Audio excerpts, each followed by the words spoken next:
हमारे चैनल पर आप सभी भक्तों का हार्दिक स्वागत है। सभी भक्त दुर्गा सप्तशती के 10वें अध्याय को श्रवण करें और शुंभवध प्रसंग को श्रवण करें, अपने मनोरथों को पूर्ण करें, देवी की कृपा को प्राप्त करें। मैं मस्तक पर अर्चंद धारण करने वाले शिव शक्ति स्वरूपा भगवती कामेश्वरी का हृदय में चिंतन करती हूँ। वे तपाए हुए सुवर्ण के समान हैं, सुंदर हैं। सूर्य, चंद्रमा और अग्नि ये तीनों ही उनके नेत्र हैं तथा वे अपने मनोहर हाथों में धनुष, बाण, अंकुश, पाश और शूल धारण किए हुए हैं। ऋषि कहते हैं, राजन, अपने प्राणों के समान प्यारे भाई निशुंभ को मारा गया देख जब सारी सेना संहार होता जान शुंभ ने कुपित होकर कहा, दुष्ट दुर्गे, तू बल के अभिमान में आकर झूठ मूठ के घमंड ना दिखा। तू बड़ी मालिनी बनी हुई है किंतु दूसरी स्त्रियों का सहारा लेकर लड़ती है। देवी बोली कि अरे दुष्ट, मैं अकेली ही हूँ। इस संसार में मेरे सिवा दूसरी कौन है? देख, ये मेरी ही विभूतियाँ हैं, अतः मुझ में ही प्रवेश कर रही हैं। तदंतर ब्रह्माणी आदि समस्त देवियाँ अंबिका के शरीर में ही लीन हो गईं। उस समय केवल अंबिका देवी ही रह गई थीं।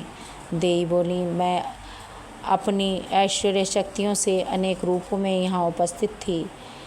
उन सब रूपों को मैंने समेट लिया। अब मैं अकेली ही युद्ध में खड़ी हूँ, तू भी स्थिर हो जा। ऋषि कहते हैं, तदंतर देवी और शुंभ दोनों में सब देवताओं के तथा दानवों के देखते देखते भयंकर युद्ध छिड़ गया।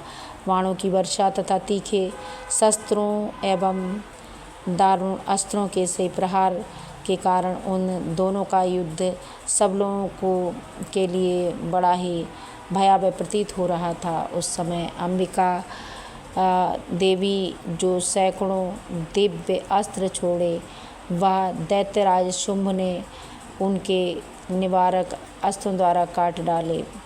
इसी प्रकार शुंभ ने भी दिव्य अस्त्र चलाए, जिसे परमेश्वरी ने भयंकर हुंकार शब्द से ही उच्चारण मात्र से ही खिलवाड़ में नष्ट कर दिया। तब उस असुर पे सैकड़ों बाणों से देवी को आच्छादित कर दिया और देखकर क्रोध में भरी हुई उन देवी ने भी बाण मारकर उसका धनुष काट दिया। धनुष कट जाने पर फिर दैत्यराज शक्ति चलाई किंतु देवी ने चक्र से उसका हाथ में ही शक्ति को काट डाला। तदंतर दैत्य के स्वामी शुंभ ने भी 100 चांद वाली चमकती हुई ढाल और तलवार हाथ में लेकर उस समय देवी पर धावा बोला। उसके आते ही चंडिका ने अपने धनुष के छोड़े हुए तीखे बाणों द्वारा उसकी सूर्य किरणों के समान उज्जवल ढाल और तलवार तुरंत काट दी। फिर उस दैत्य के घोड़े और सारथी मारे गए। धनुष तो पहले ही कट चुका था, अब उसके अंबिका के मारने के लिए उद्यत होकर भयंकर मुदगर पर भी हाथ में लिया। उसे आते देख देवी ने अपने तीक्ष्ण बाणों से उसका मुदगर भी काट दिया। जिस पर वह असुर मुक्का तानकर बड़े वेग से देवी की ओर झपटा। उस समय दैत्यराज देवी की छाती में मुक्का मारा। तब उस देवी ने उसकी छाती में एक चांटा जड़ दिया। देवी का थप्पड़ खाकर दैत्यराज शुंभ पृथ्वी पर गिर पड़ा, किंतु पुनः सहसा पूर्ववत उठकर खड़ा हो गया। फिर वह उछला और देवी के ऊपर आकर आकाश में खड़ा हो गया और चंडिका आकाश में भी बिना किसी आधार के भी शुंभ के साथ युद्ध करती रहीं। उस समय दैत्य और चंडिका आकाश में एक दूसरे से लड़ने लगे। उनका ये युद्ध पहले सिद्ध मुनियों को विस्मय में डालने वाला हुआ। फिर अंबिका शुंभ के साथ बहुत देर तक युद्ध करने के पश्चात उसे उठाकर घुमाया और पृथ्वी पर पटक दिया। पटके जाने पर पृथ्वी पर आने के बाद वह दुरात्मा दैत्य पुनः चंडिका का वध करने के लिए बड़े वेग से दौड़ा।